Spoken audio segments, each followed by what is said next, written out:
ఉత్తర America ఖండంలోని Haiti నగరాన్ని ప్రస్తుతం గ్యాంగ్లు రాజ్యం ఏలుతున్నాయి. హైతీ రాజధాని ఫోర్ట్ ఔ ప్రిన్స్ పై గ్యాంగ్లు పడి టీనేజ్ అమ్మాయిలను అపహరించుకుపోతున్నారు. వారిని గర్భవతులను చేస్తున్నారు. 2021లో అప్పటి ప్రెసిడెంట్ జోవెనెల్ మొయిస్ దారుణ హత్య తర్వాత పరిస్థితులు మరింత దిగజారిపోయాయి. కరేబియన్ ఐలాండ్కు చెందిన హైతీలో పరిస్థితులు దారుణంగా తయారయ్యాయి. లైంగిక హింసలు విపరీతంగా పెరిగిపోయాయి. ప్రత్యేక కథనంలో మరింత సమాచారం తెలుసుకుందాం. కరేబియన్ దీవుల్లో ఒకటి హైతీ. దీని రాజధాని పోర్ట్ ఔ ప్రిన్స్. ఇక్కడ ప్రభుత్వం లేనేలేదు. ఉన్న ఒక్క ప్రెసిడెంట్ను 2021లో దారుణంగా కాల్చి చంపిన తర్వాత దేశంలో శాంతి భద్రతలు దారుణంగా క్షీణించాయి. రౌడీ గ్యాంగ్లు రాజ్యమెలుతున్నాయి.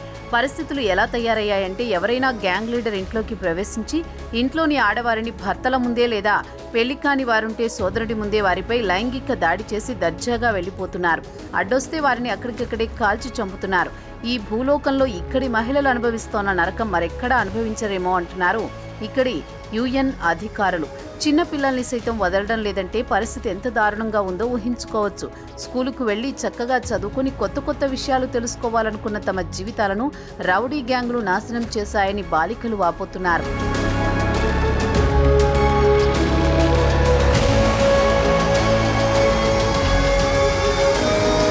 ఇక హైతీ నగరాల్లో రౌడీలు రాజ్యమేలుతున్నారు. రాజధాని పోర్ట్ ఔ ప్రిన్స్లో ఆయుధాలు ధరించిన గ్యాంగులు ఇళ్లలోకి బలవంతంగా ప్రవేశించి ఆడవారిని ఎత్తుకుపోతున్నారు. ఒక యువతిని 2 నెలల పాటు తమ వద్ద ఉంచుకుని రోజూ తమపై లైంగిక దాడులు చేయడమే కాకుండా కొట్టడం జరిగిందని వాపోయారు. వివిధ రకాల మనుషులు తనపై లైంగిక దాడులకు పాల్పడేవారు. వారి పేర్లు కూడా తనకు తెలియదు. మాస్క్ ధరించి వచ్చేవారని ఒక యువతి చెప్పారు. మీతో చెప్పుకోలేని విషయాలు కూడా జరిగాయని ఆమె విదేశీ మీడియా ప్రతినిధులతో మాట్లాడుతూ చెప్పారు. 2 నెలల పాటు వారి స్థావరంలో ఉన్నందుకు తాను గర్భవతి అయ్యాను. తనను అబార్షన్ చేసుకోవాలని ఒత్తిడి చేశారు. ఇక తనకు ఈ బేబీ తప్ప ఇంకెవరూ లేరు. తాను అబార్షన్ చేసుకోనని చెప్పానని ఆ యువతి చెప్పుకొచ్చారు. అయితే ఈ గ్యాంగ్లు ఒకరితో ఒకరు పోరాడుకుంటున్నప్పుడు ఇదే అదనుగా తాను పారిపోయానని ప్రస్తుతం 19 ఏళ్ల ఓ యువతి తన అనుభవాన్ని చెప్పుకొచ్చారు. ప్రస్తుతం ఆమె రాజధాని నగర శివార్లలో ఒక సేఫ్ హౌస్లో ఉంటున్నారు. ఈ సేఫ్ హౌస్లో ఆమెతో పాటు మరో 30 మంది యువతులు ఉన్నారు. తాజాగా వారితో ఈమె జతయ్యారు.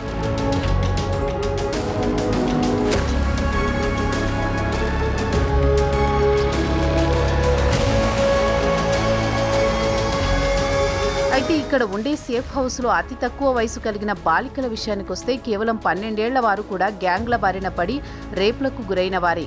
కాగా అక్కడ పనిచేసే సిబ్బంది ద్వారా కూడా ఆమె పలుమార్లు రేప్కి గురయ్యారు.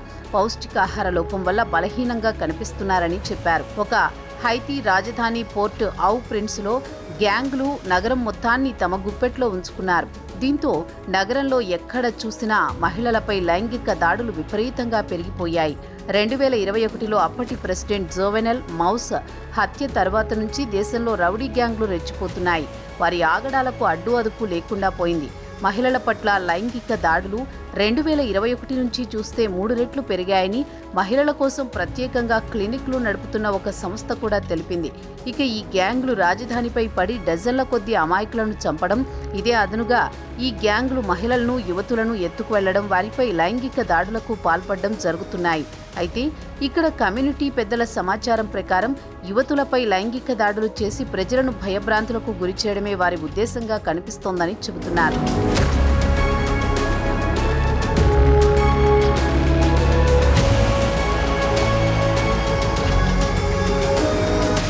అయితే ఇక్కడి క్లినిక్స్లో పనిచేసే డాక్టర్ల సమాచారం ప్రకారం 2021 నుంచి ఇక్కడ పరిస్థితులు పూర్తిగా దిగజారిపోయాయని చెబుతున్నారు.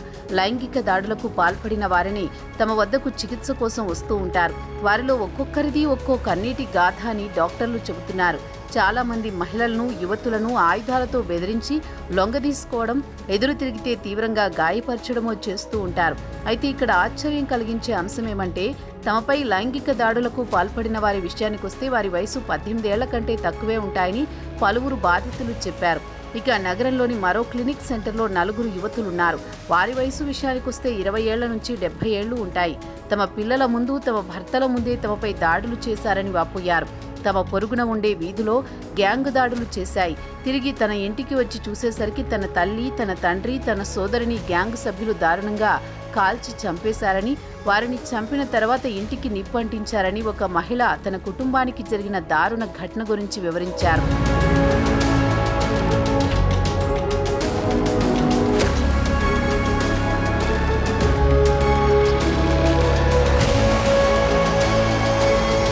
తన ఇంటిని ధ్వంసం చేసిన తర్వాత ఇంటి నుంచి తన 6 ఏళ్ల పాపను తీసుకుని వెళుతుంటే మళ్లీ గ్యాంగ్ సభ్యులు తారసపడి తనపై లైంగిక దాడి చేయడమే కాకుండా తన 6 ఏళ్ల కూతురుపై కూడా లైంగిక దాడి చేశారు. తన కళ్ల ముందే తన తమ్ముణ్ణి కాల్చి చంపారని ఆమె ఆవేదన వ్యక్తం చేశారు. తన కూతురు తనను చూసినప్పుడల్లా దిగులుగా ఏడుస్తూ ఉంటుందని ఆమె తన అనుభవాన్ని తెలిపారు. మరో యువతి మాట్లాడుతూ తన అనుభవాన్ని తెలిపారు. ఈ గ్యాంగ్లు తుపాకులు ధరించి ఇళ్లలో ప్రవేశించి హత్యలు చేయడం, లైంగిక దాడులు చేయడం, తర్వాత లూటీ చేయడం సర్వసాధారణమైపోయిందన్నారు. ఇక ఇక్కడి యుఎన్ ఏజెన్సీ అంచనా ప్రకారం లైంగిక హింస పెచ్చరిల్లిపోతుందని అంగీకరించింది. దీంతో 13 లక్షల జనాభాలో 10వ వంతు మంది దేశం విడిచి పారిపోయారు. ఉన్న జనాభా ఆకలితో అలమటిస్తున్నారని వివరించారు. 2021 తర్వాత దేశానికి బలమైన నాయకుడు లేకుండా పోయాడు. తాత్కాలిక ప్రెసిడెంట్లు పలువురు ప్రధానమంత్రులను నియమించినా పెద్దగా ప్రయోజనం లేకుండా పోయింది. బలహీనమైన ప్రభుత్వాలు ఉండడం వల్ల గ్యాంగులన్నీ ఒక ముఠాగా ఏర్పడి హైతీ ప్రభుత్వంపై దాడులు చేయడం మొదలుపెట్టారు. దీంతో క్రమంగా దేశంలో పరిస్థితులు పూర్తిగా దిగజారిపోయాయి. వేలాది మంది గూడు కోల్పోయారు. ఈ ఏడాది ప్రథమార్థంలో 4,000 కంటే ఎక్కువ మంది ప్రాణాలు కోల్పోయారు. 2024లో మొత్తం 5,400 మంది గ్యాంగ్ వార్లో ప్రాణాలు కోల్పోయారని యుఎన్ తాజా గణాంకాలు తెలియజేస్తున్నాయి. రాజధానిలో ఈ గ్యాంగ్లు 85 నుంచి 90% మంది తమ ఆధీనంలోకి తీసుకున్నాయి. యుఎన్ సెక్యూరిటీ ఫోర్సెస్, కెన్యాలు కలిసి గ్యాంగ్లను అదుపు చేయాలని చూసినా పెద్దగా ప్రయోజనం లేకుండా పోయింది. హైతీ గ్యాంగ్ల పని పట్టాలని, గ్యాంగ్లు కంట్రోల్ చేసేందుకు ఇంటర్నేషనల్ ఫోర్సెస్ ను పంపితే నిమిషాల్లోనే మిలిటరీ వాహనం టైర్లను పేల్చేశారు. దీంతో ఆపరేషన్ ముగించుకుని బయటపడ్డారు.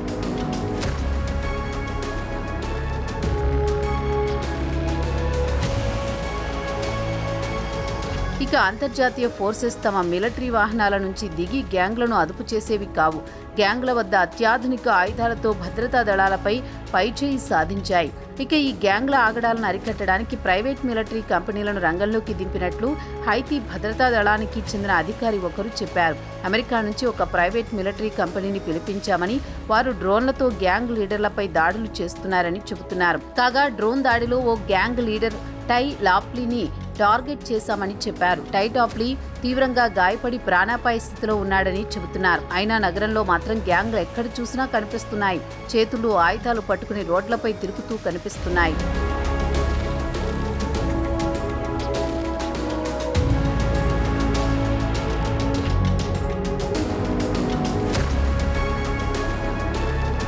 ఇక ఈ రౌడీ గ్యాంగ్లు డబ్బు ఇచ్చి చిన్నపిల్లలను తమ గ్యాంగ్లలో చేర్చుకుంటాయి. వీరు చెక్ పోస్టులు పెట్టి ఆ దారి గుండా వెళ్లే వారి నుంచి డబ్బులు వసూలు చేస్తూ ఉంటాయి. ఈ గ్యాంగ్లను చూసి అందరూ భయపడుతూ ఉంటారు. ముందుగా తమ భార్యలను, పిల్లలను గ్యాంగ్ల నుంచి రక్షించుకోవడానికే సతమతమవుతున్నామని స్థానికులు వాపోతున్నారు. ఇక పోర్ట్ ఔ ప్రిన్స్ మహిళలకు భూలోక నరకమని UN World Food Programme regional director Lola Castro చెప్పారు. రోజురోజుకు ఇక్కడ పరిస్థితులు దిగజారిపోతున్నాయి. ఇక్కడి యువతులు 2 రకాల మానసిక క్షోభకు గురవుతున్నారు. ఒకటి లైంగిక హింస, రెండోది ఈ రౌడీ గ్యాంగ్ల దౌర్జన్యానికి ఉన్న గూడు కాస్తా పోతుందని ప్రాణాల అరచేతిలో పెట్టుకుని బిక్కుబిక్కుమంటూ బతుకుతున్నారు. అయితే అసలే పేద దేశం, దీనికి అమెరికా పెద్ద ఎత్తున ఏడిస్తూ వచ్చింది. ఇక ట్రంప్ అధికారంలోకి వచ్చిన తర్వాత ఈ ఎయిడ్ కూడా కట్ చేసి వారికి ఎయిడ్ ఇవ్వడం దండగాని ఆపేశారు. ప్రస్తుతం హౌతీ ప్రజలు ఆకలి మలమలా మాడుతుంటే మరోపక్క గ్యాంగ్లు వారి మాన ప్రాణాలతో చెలగాటమాడడం మాత్రం అత్యంత దారుణం.